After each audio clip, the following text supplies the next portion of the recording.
I haven't checked on the FNAF Simulator Origins video in a while. Wonder how it did. I mean, I don't even expect that it cracked 1,000 views. Most people just join for ARGs, so I don't think it would... Oh. Well, you know what that means. Fish! Yeah, that's right everyone. Welcome back to another overview of an underrated and undercovered FNAF fan game series.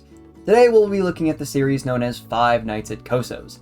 This is a series made by Mida Games back in April of 2020, with the remakes being made around June of 2023. The creator also has some other games like a FNAF 2 mod, and a remake of another FNAF fan game painted gold. The Five Nights at Coso series has two versions of the first two games, so for this video I'll just be playing the remasters of those, 3 mainline games, and 2 spin-offs. Originally what got my attention in this series wasn't actually the main games, but the spin-offs. I don't know why, but they were the ones that happened to be in my Game Jolt folder when I checked and played them, so oh well. But they were there. I played through them and enjoyed them, so I thought I should make a video on them. I went to the creator's Game Jolt page and then realized, oh, these weren't the only 2 games. But, oh well. I do want to cover them in order today. So we'll cover the first 2 main games, then the 2 spin-offs, then the third and final game. That's not the actual order in which they were released, but considering the games themselves, it'd be kinda weird for having those spin-offs last. So without me rambling longer than I need to, let's get straight into Five Nights at Coso's 1. Starting the game gets us in this dingy office that looks more like a storage closet. There's 2 red doors that look like they open to a kitchen, and then 2 doors on either side of us with light options. We can see our power and time as well as our camera monitor on the bottom of the screen. The openings to either side of us have different mechanics, the one on the left being a laser shield that covers the vents, and the one on our right being a large industrial shutting door. Our phone guy calls us Edward and welcomes us back to Coso's Happy Restaurant. He says that the animatronics night mode is broken or something, and to not let them see you or they might try to stuff you. Good luck. Before talking about the animatronics, I have to show you this. Yeah, that white border. That's not my background. This is actually what the game looks like when you full screen it. I think this might be a click team thing, but it's annoying to look at. For the remainder of the video, the screen issues that happen with most of these games should be unnoticeable until I point them out. Because not every game's border is broken in the same way. Back to the game though, Night 1 has you fending off against 2 animatronics, Coso and Cosa. In the main games, I'm pretty sure it never says what they're based off of, but in the spin-offs, Coso is a coconut and Cosa is an acorn. And because that's funnier, that's what I'm going to be calling them. The 2 will wander through the restaurant until getting to your office. Cosa will stand in the doorway and you just need to shut it on him before he gets in. You can figure out when he leaves because it'll play a walking away sound. Cosa is similar but with the vents. If you see her popping her head in, turn the lasers on. Cosa, however, leaves silently, so you gotta check the vent to make sure she leaves. The death screen also looks really cool. It's a Coso suit with blood pouring out. A little gruesome, but I think it actually contrasts in an interesting way with how the rest of the game is clean and simple with its MS Paint art style. When you complete the night, you get a little chime, then goes straight to night 2. This night adds 2 new animatronics, Proto Coso and Meow. Proto Coso is kinda like the Foxy mechanic, but much slower. He starts on cam 7 in this hallway and then moves to your office. When he gets there, he will wait outside and then eventually rush in to kill you. He reminds me a bit of Marge from Fun Times on Homer's 1. If you don't get that reference, check out my Fun Times on Homer's video. All you need to do is have your door up before he barges in. To make sure not to waste power, I always did a little count of about 7 to 10 seconds before I would close the door, and it would usually lessen my power usage. Definitely a strategy you want to be using on the later nights. Meow goes through the vent like Cosa, but this little asshole will steal your power, and it's kind of annoying. I have a love-hate relationship with how his high-pitched voice sounds. It's both cute and annoying at the same time. Probably just because of how many times I've heard it. Other than that, this night isn't too bad. When you complete the night, you're on to night 3. Tonight, our phone guy tells us that during the day they tried to turn on old Coso. He will go in front of your red doors and kill you unless you use a flashlight mounted to the camera to send him back. One thing I'd like to note is how much of a nuisance this is. It's not the fact that the flash drains 3% of your power every time, that's fine. What isn't is old Coso's laugh and then Meow's noises. Coming for you. Yeah, that's what it sounds like. And it gets very annoying since they move around a lot. especially on the later nights. So it just got really irritating to listen to them. The funny thing about this night though is this is the night where I found out that there's another little bug. So I had 2 different recording sessions with night 3. The first is night 1 to 3 where I had some difficulties with keeping up with night 3. This was until I realized the whole game is actually scripted. Like, I could time pretty much to the second which character would appear when. This is both annoying and convenient. This is eventually remedied in the other games, I think, but if you struggle with these nights, just start timing them. But when we get to night 4, our phone guy only says that tomorrow is our free day and James should be taking tomorrow's shift. That's all though. This night is pretty much the same, just a little bit harder. Not too bad though, so long as you figured out the mechanics from the last night. The phone guy on this night gives an even shorter message reminding James of what he had told him earlier, likely all about the other animatronics. I don't know if it was that I started getting good at the game, but I actually cleared this one faster than 4. But the difficulty and speed of the animatronics is noticeable. When you finish the night, however, it does not automatically bring you to the main screen. No. We get some text on screen. It's finally over. Edward was right, this place is truly a nightmare. But now it's time to put an end to this. All I need to do is collect enough evidence, and then I can leave this place forever. This is the right thing to do. What the? Oh no. Not you again. Leave me alone! Then we see old Coso jump scare the player. Roll credits. I did not finish the night 6 of this game, but I got this handy dandy screenshot from a video by the channel DLC Play, where they completed the whole game with extras and challenge models. It'll be linked below and labeled if you're curious. The newspaper clipping at the end of night 6 says that the company of Coso's Entertainment has closed its doors because of an accident, and the owner claims that they did not know about the wandering animatronics. Apparently the man who died, James, had been stuffed around 7:15 a.m., which was weird since the suits were supposed to shut down at 6, which didn't happen.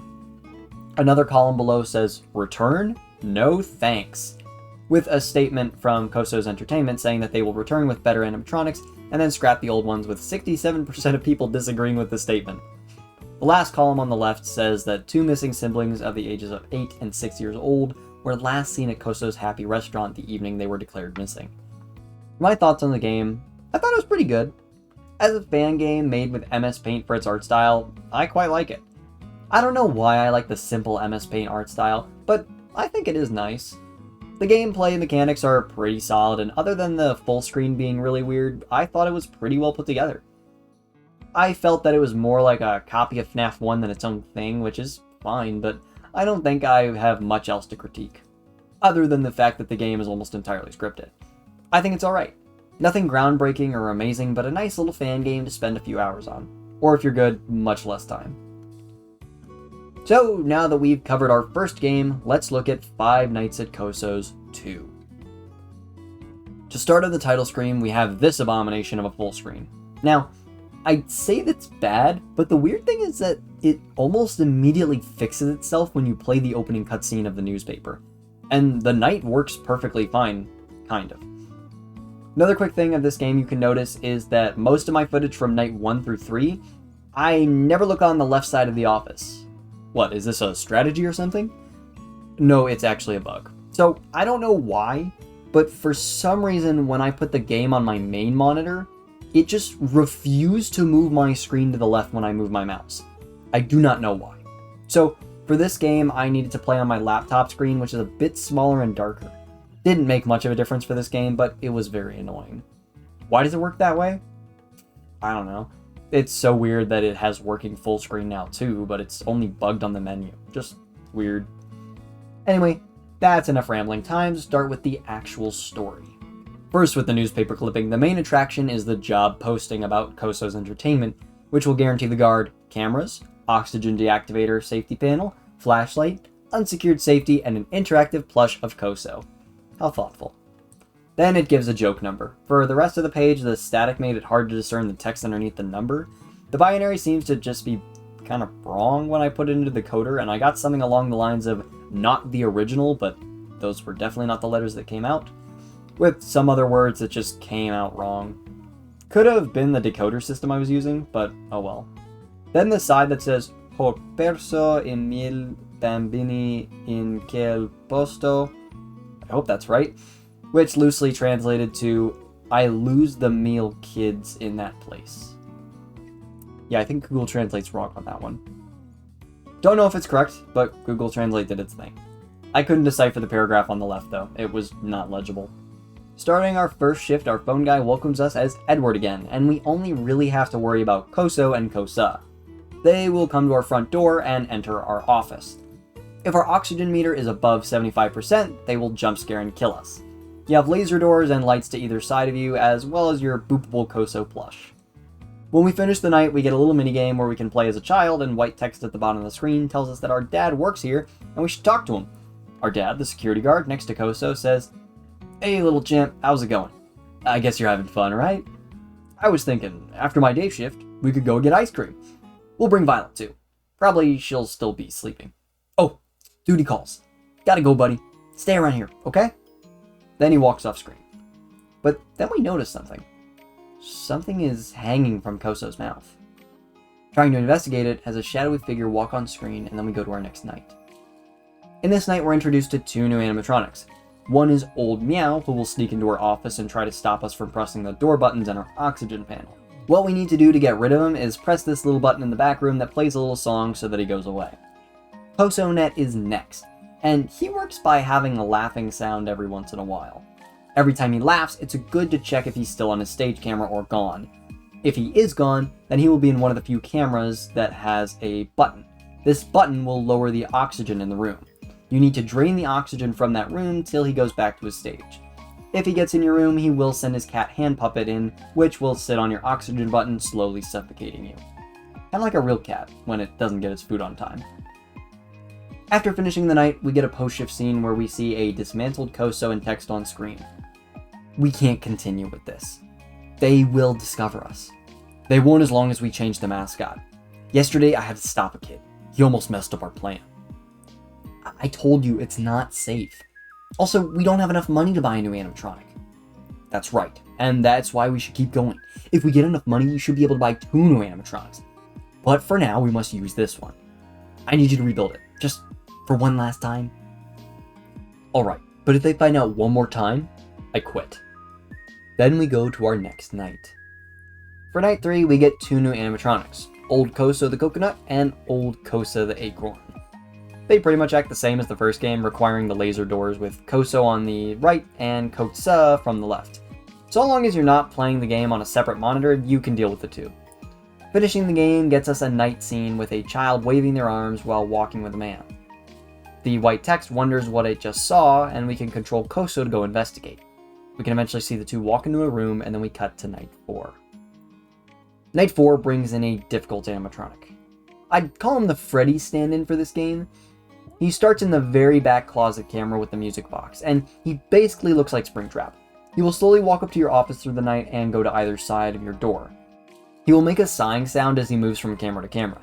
When he goes to your door though, you can see which side he's on, and within a few seconds, he'll run in and kill you. My general rule is similar to Protocosa with the first game. Wait for him to reach your door, wait about 7-ish seconds, close the door. You can't see him in your doorway light, so you just kinda gotta hope and wait, and then he'll sigh, which will signal that he went back to his first camera. He's not that difficult when you get it timed right, and it's not too bad considering a lot of times he'd be standing next to Old Coso or Cosa, so it would be saving me door power. Because, yeah, the doors only have so much power, which run out pretty quickly, and you can see them on the cameras. When you finish the night, our next minigame puts you in the shoes of Cosa to go look for Coso since he didn't come back. Going to investigate, we see the figure walking into the back room, but this time with what looks like a young girl. Then, we cut to night 5. Night 5 starts with a call where our phone guy says that pictures of the green animatronic were circulated to the police, and whoever it was will pay for that. This night is pretty much the same as 4, just a bit more difficult. Finishing the night, our next scene has an old Coso with a purple Stitch Cosa costume flashing on screen. I'm not here to play. You found him last time, didn't you? I'm not like him. Did it really take you this long to finally understand? We were just trying to do the right thing that day. I'm angry, Dad. I would like to tell you the truth, trust me, but I can't. I'm starving, Dad. I'm starving. I'm starving. I'm starving. I'm starving. I'm starving. The face fades away, and then we can see the withered old Coso has turned, into the Springtrap looking thing. Then we get our paycheck. 120 smackaroons for Edward Monthker on August 26th, 1993. But that is not all. Lastly, we have Night 6. This one starts with our angry phone guy realizing that Edward was the one who would be able to get in that early to take pictures, and vows that Edward's story ends tonight, since he programmed all the animatronics to be far more violent. We technically get a new animatronic tonight. The phantom-like Coso will appear on our oxygen meter occasionally. All we need to do is quickly flip it up and down to get rid of her. Wasn't too bad to beat, and I didn't find the phantom Coso annoying. When we finish the night, we get white text that congratulates us for surviving. Yet, the text is surprised that we survived that long. Don't you remember your good old friend James? Well, he doesn't exist anymore. Edward left him there, taking advantage of him for his own benefit. Then what happened? He died in a suit. It wasn't worth it for Edward. So tell me, Edward, do you like my new look? I took some parts from the other animatronics. You took something from me. And I took something from the ones you loved. I'm James. I'm Kevin. I am Violet. We will meet again. And I'll show you what real pain is. The scene shows us this creepy looking metallic animatronic harboring these souls. Then we cut to a newspaper that shows Coso's Entertainment has been shut down and that the owners were caught for drug trafficking. It also describes that the two kids and the green animatronic with a skeleton were unable to be recovered, but everything else will be scrapped. I like the little developer note at the bottom where Mida Games thanks the player saying that they loved making these games. While I talk about my opinion on the game, I'll have the extras menu play in the background since I think it's just kind of neat with all the different models and unused stuff. There's just a lot of unique little pieces of trivia for this game. I actually enjoyed this game. I like the mechanics. In the end, I feel like everything was decently balanced. It'd probably be considered boringly easy for people who are much better at these FNAF games than I am, but I still think it was fun and enjoyable. No mechanic felt too unfair or annoying once I figured them out. I didn't feel like there were any game-breaking or annoying bugs besides the ones I already mentioned, and I enjoyed the small bits of the story we got. I think the MS Paint art style is still charming, and actually I like the evolution in its complexity from the last game. I mean, saying that is like saying you like a croissant because it's more complex than a roll, but MS Paint is relatively limited considering all of it. I still think the game is a really neat experience and a fun game all around. I never really felt like the game was poorly explained in mechanics, and I felt like everything was relatively easy to get. Well, I guess the only annoying game-breaking bug I found is regarding the weird quirks on my main monitor and in full screen, but whatever. Anyway, we're gonna have to put a pin in that creepy metallic animatronic, because now we're moving on to the fun and whimsy of the Five Nights at Coso's spin-offs. There are only two at the time of writing, being One Night at Coso Nuts and One Night at Coso Nuts 2. The One Night at Coso Nuts start page is a meme at best. The background music is just random meme sounds and songs, but at least we get an instruction screen. First we have Coso Nut the Coconut. If he is in the hall camera, shut the door or he will jump scare you. Then we have our self-insert, Mida Games. If the computer turns on, it will show shipping fan art about the Coso games, and Mida Games will appear on the monitor. Turn it off, or he'll jump scare you. Caveman Coso, if he appears in your office, just click on him to bonk him on the head. Next is Buff Potato Coso. If he appears, he's pretty much the Golden Freddy. Flip the camera up and down. And lastly, Acorn Cosa. She is not a threat, but actually a victim. Her camera will turn on at 3 AM, in which you need to send a controlled shock every once in a while when the squirrels are bothering her, so that you can continue using your cameras. Sound good? Well then, survive. Now I could talk about The Office's lower quality, but it's mostly just full of memes. The office is bland, the hall is like a weird kid's play place, Coso's tree is okay looking, and one thing that's interesting is the background music. It will slowly build throughout the night, with it growing every hour that ticks by. Finishing the night just unlocks the hard mode. That's it though. Is it a good game? Nah, not really. Was it funny? Well, if you're into random humor, then yeah. Do I recommend playing it? Of course. It wasn't the funniest, best drawn, or most mechanically solid, but I think it's a fun little romp if you're bored and want to try something else. That was a pretty short cover, but hopefully the next one is a bit longer since I have about 10 gigabytes of footage for that one. One Night at Coso Nuts 2 is a game that opens up with many loud noises and copyrighted melodies, so I can't play this sound masterpiece for you. but I can show you the descriptions. Coso will wander around the location and try to reach you through one of the 2 movable rooms to get to you. If you see him inside, redirect him back to his own room before he gets to you. Mida is an AI that will use the front hallway to reach you, and he will ask permission to hack your monitor.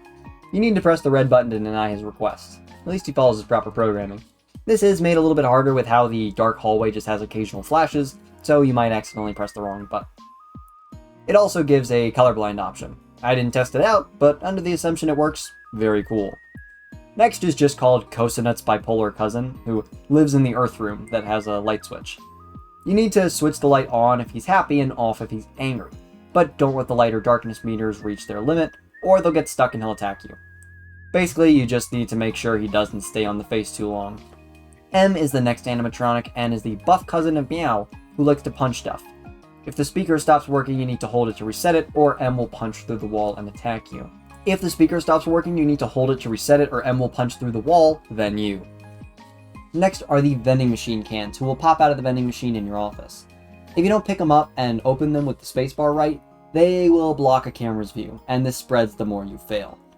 Lastly is Co-Shape, who will stay in your office and activate at a certain time. There's a sheet of paper above him that will say what color or shape his face should be, and if it's not correct, you just need to click it to change it to be right. Otherwise, jump scare. The office is, again, a bit more sparse, but I actually like the design of the vending machine. The cameras also look pretty nice. Everything just has a unique but still pleasant art style, with little references or parodies in them. I think this one is just chock full of personality with so many interesting ideas, mechanics, and designs. Honestly, this was one of, if not the most fun Coso game to play, just because of how colorful, challenging, and interesting it is. It's not the most challenging, but I think it has some mechanics that are more difficult than the previous titles. But honestly, if you're just looking for a fun and quirky little fan game, I'd recommend this one the most, actually. However, our last fan game is not so fun and colorful. Our last game is Five Nights at Coso's 3, The End of the Rejected. When starting the game, we hear a new voice who says that it's not lucky we're here, but they should be able to help us since they know how the animatronics work, and we see the metallic one from the second game looking back at us. When getting in our office, we can see the date is October 1st, 1993. The phone guy introduces himself as Evan Gower? His voice is a little hard to hear. Who owns the scrapping facility. He didn't want to have to scrap the Coso animatronics, but law enforcement is requiring him to be the one to do it, so they will. They also found a weird animatronic that wasn't on the manifest, but they didn't ask questions. The animatronic doesn't like bright lights, so all you need to do is shine a light from the tablet whenever he's banging on your door. We also have other things, but I'll mention them when they come up. The facility and office are drab. It reminds me of a mixture between Five Nights at Candy's 2 and the FNAF Pizza Sim office. I also like the evolution of the artwork. As simple as many things look, a lot of parts have extra detail that make them pop out a bit or just look better. One detail that's a bit annoying, but you'll get used to, is the calendar that will say what night you're on and the traditional clock on the left side. Luckily, I can read a clock, even though I would have appreciated a minute hand. An hour hand is just fine. But besides the pictures on the walls that when clicked play random noises, that's all this night really has to offer. We'll learn it later, but the animatronic with James and the 2 kids in it is named Metallo. The actual hard part of this night is when it ends. You get a post-night minigame with someone else as our phone guy, and they say how it's been a while since they've talked to you. Edward. In front of us is an old Coso model. We need to put 4 sensors on him and then turn him off. The phone guy says he's only doing this to study them, and it's just a coincidence that it helps our goal too. You need to hold your flashlight on his eye to lower awareness. Awareness builds up when you load the sensor module that you place on him. If you got the hidden blueprint on the camera, then this should go faster. Every sensor that you put on him makes his awareness faster and also turns him. But on the last sensor, you need to be far more careful since you can't lower it with your flashlight, and don't look away too long. You need to put the sensors in his right eye, jaw, chest, and shoulder. Once finished, you can go to your next shift. A small mechanic I noticed upon death: if you die, it luckily doesn't reset all your progress, just the last chip you were up to. This is great because it would take forever if you needed to redo every chip every time you die. On the next shift, we get a call about the next 2 animatronics we have to deal with: Coso Nest and Demolished Proto-Coso. Coso Nest takes the form of an old broken Coso suit with smaller green-eyed robots hiding in his chest. When they reach the final stage, where the green eyes are visible within the eyes of the suit itself, you need to press the button on the camera to disinfect the room and the suit. If you don't, you'll hear him laugh and then shut off the power, in which it'll take him a little bit before he kills you. For demolished Proto-Coso, he will start 2 cameras away and make his way to the right vent. You'll be able to hear him enter. If you see his bright blue eye in the vent, then you need to just shut the big ass door so he doesn't come in. If he does, he'll sit at the top of your office and screech till eventually just killing you. When you finish this night, you get a new 2D minigame cutscene. We're now in an 8-bit version of Edward and can find a blueprint for Coso. Talking to the boy on the ground, he says, "Dad? Kevin, how did you get in here?" It's a long story. I'm just glad that I can talk with you again. Me too. I was always watching you through Coso's eyes. I just couldn't control that body. I'm sorry if I caused you some problems. Now, we have a choice to be reasonable or upset. Being reasonable, Edward says, "It's all good. Don't worry. I came here to know the truth. Now that you're here, I should be able to tell you what happened that day. When you're ready, go ahead." Do you remember that day where you and Mom took us to the Coso's Happy Restaurant? Violet was playing with some friends and you had to go because duty called, and I was left all alone. When suddenly, I saw something inside Coso's mouth. I didn't know what it was, but it wasn't right. I came closer to him to investigate, but a man grabbed me and told me to stay away from Coso. He threatened me, saying that he would fire you and hurt me if I came closer to Coso again, or if I told you about what happened. Some days later, I told everything to Violet, and since the restaurant was close to our home, we decided to sneak in. We were very curious to find out what that thing was. The door wasn't locked. We snuck in and looked up for Coso, but there was only one. He was replaced with a new version, and there was also a female version of him. But still, that thing I saw days before at the restaurant was still inside them. We tried to grab it when we heard footsteps. Violet ran away as far as possible and she hid, but I couldn't find a hiding spot. And that man, the one that threatened me, it was him again. He grabbed me and took me into a room full of mascot parts. He locked me in that room. Many minutes later, I passed out. I don't remember anything after that last event, but unfortunately that man managed to catch Violet too. I'm sorry. I'm very sorry for what I did. It was all my fault. At this point, we can either forgive him or be real. Forgiving him, Edward says, "Son, you just wanted to do the right thing. There's nothing to be ashamed of. The fault is mine. I knew there was something wrong with that man. We discovered they were really doing something wrong, and finally we got them. They had to eliminate you because you noticed it. I just wanted to know all the truth of what happened to you that day. I wanted to avenge you the right way." Did you really do this for us? Yes, and I'll do it again. Again and again if I need to. Kevin starts to cry and says he feels light, then wished Edward luck, saying that Violet is angry but he's sure she'll forgive him, and then he gives his goodbye as he fades away. Then we can walk back to the exit and enter our third shift. In this shift we have 2 new problems. The first is Meow, who will occasionally show up with demolished Proto-Coso. It will move silently to either side of your office, and we need to play music to get rid of it. The music only has a certain amount of charge, so we need to use it wisely and remember to recharge it. The other threat who really isn't one that night is the Magician.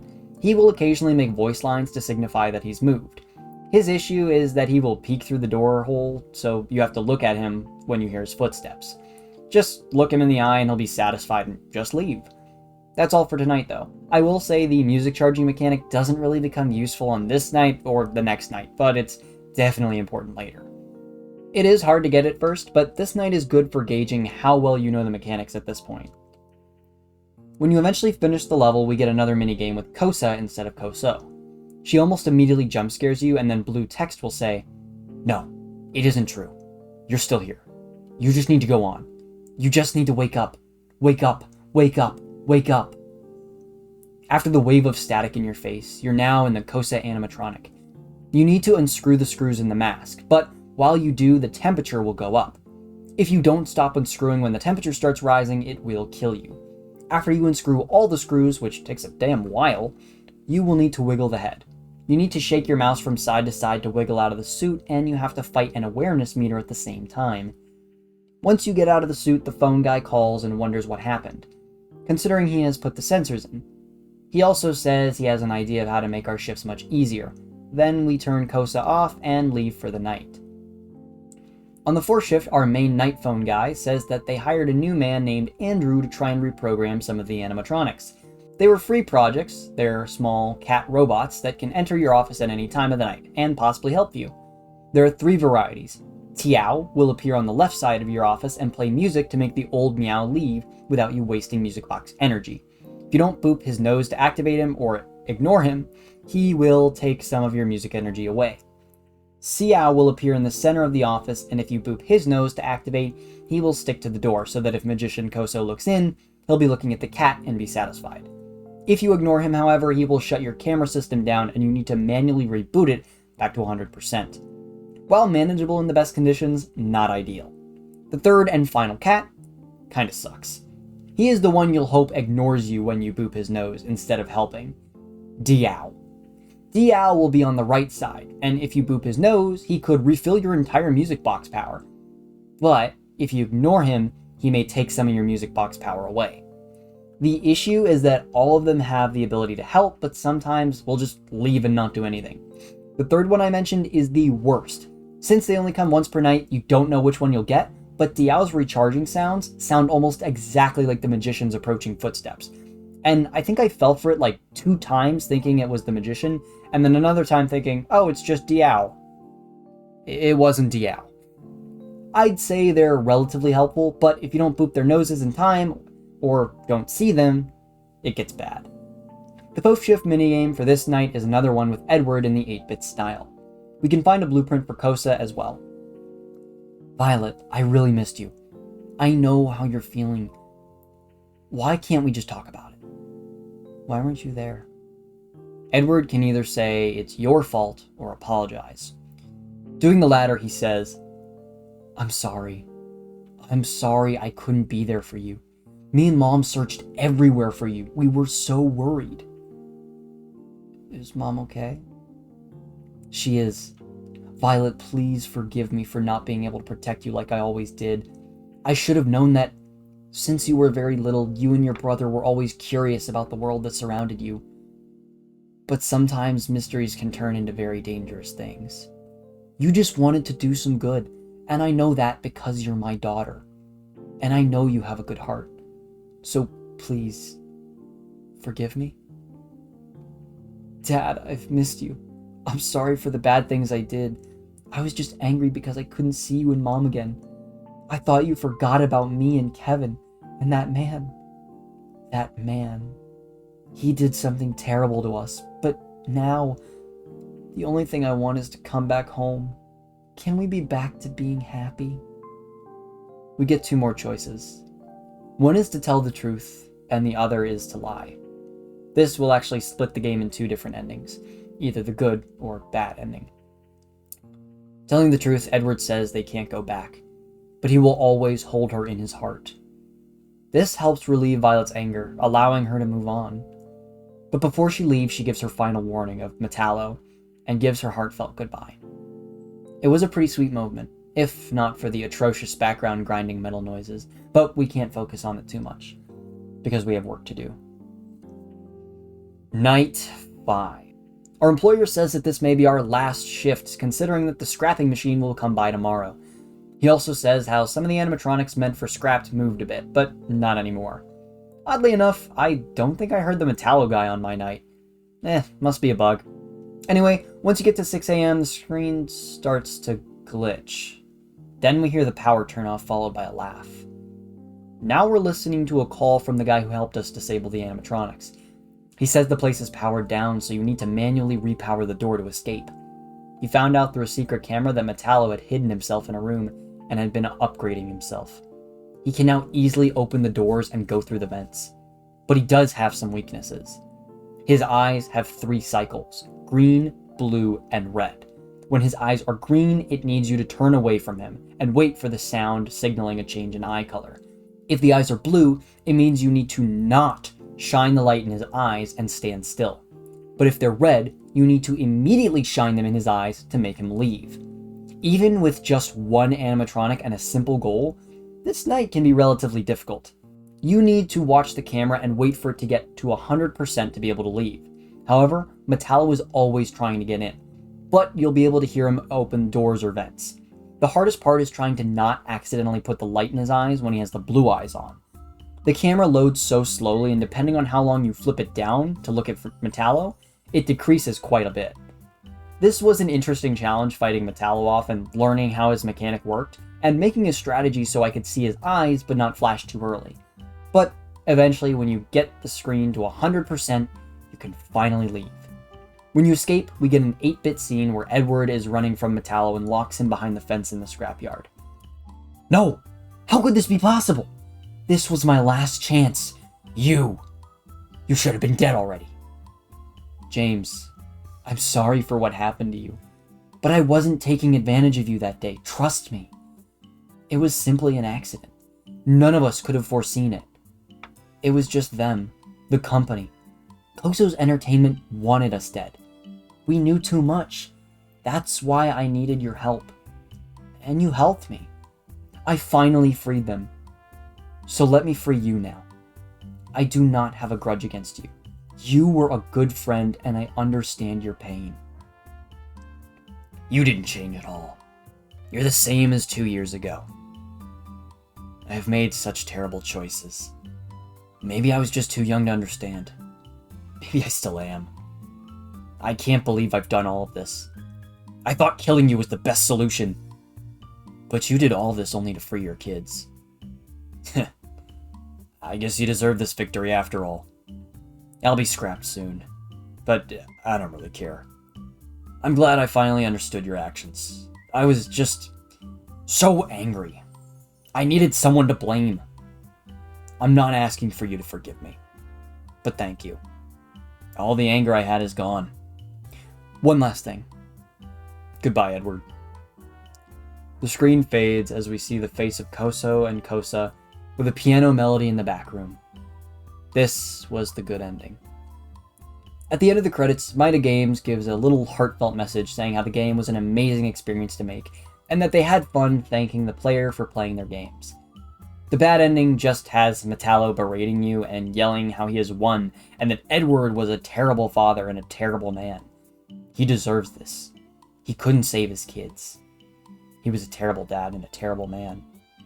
However, I don't like that ending. Not to say it's bad on the part of the developer, it's a good bad ending, if that makes any sense, but I like the more heartfelt good ending.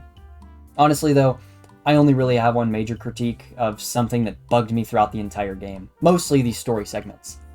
The goddamn ambience. Yeah, all those scenes where I voiced the characters had these nails on chalkboard type audio that was just blips and bloops with the metallic noises. And it's just a very annoying loop. You could have just had subtle notes or no music at all for those scenes and they would have made a way better impact. In my opinion, the annoying loop tracks just makes a player more likely to skip to the end of it to just get to the next night. Also, I've had the extras menu on the background for a bit just because I like showing the beta content and things like that. I think it's always neat when the developer gives us a peek behind the curtain. As someone who's interested in game dev and also just coding and building things in general, I really like that. Anyway, before my final thoughts on the series as a whole, I'll talk about this game specifically. I liked it. I mean, of course I did. The art style is much more complex this time than the last few games. Even with the more gritty and brutalist type of game, there's little bits of color and humor, and while a bit bland, I think it accentuates the animatronics in the environment. I do think there could have been more things in the cameras to add some more personality, but I won't be too nitpicky about that. I think that the simple, clean look it has is fine as it is. I think the mechanics were nice. I didn't enjoy the slowness of the music charge, but it's meant to be that way, to add extra stress. I will say that recharging the music really depends on how aggressive the AI is. I mean, even on the last night, looking back at my footage, on the night that I did succeed, I didn't really need to constantly go onto my music box and refill it, but it was still good practice. I do think that the infested Coso is just a glorified puppet mechanic though. You need to constantly watch for his last eye phase and then you can mostly chill for a bit. I will say that the click to close the vent mechanic did sometimes mess me up because for some reason it wouldn't register the click and almost got me killed once or twice. I really like the character designs. I think they were all unique and had their own charms that I quite liked. The boss battle at the end was also really cool. Honestly, I didn't even notice Metallo was gone because he was kind of a non-threat in the previous nights, which seems ironic to me. Regardless, I enjoyed my time with the series and would actually recommend this to someone who wants to get into FNAF fan games but thinks that it's too intimidating or isn't great with the mechanics.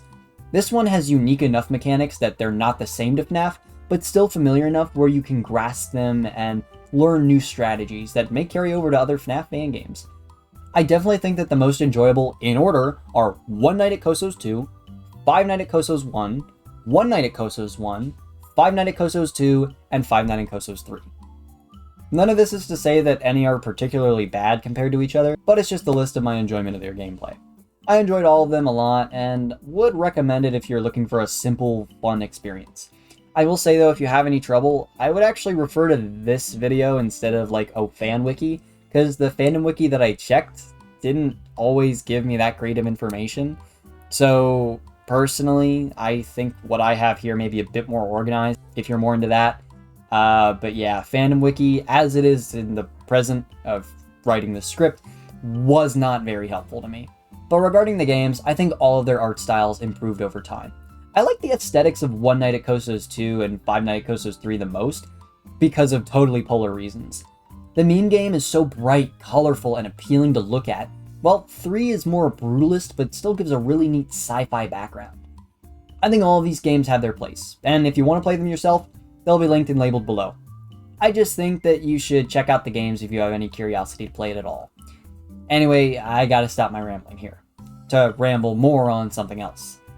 I'm pretty happy with the support on the last FNAF related video, as shown here, and hope to try doing more. I'll be doing these alongside other mod videos like Half-Life or whatever else I figure I want to make a video on. Like, I eventually want to do a big comprehensive video on something like Pokemon Clover or some other fan game, but oh well. Those are future projects. Anyway, I'm going to end it here. Comments, criticism, and suggestions are always welcome, and I will see you all later. Arrivederci.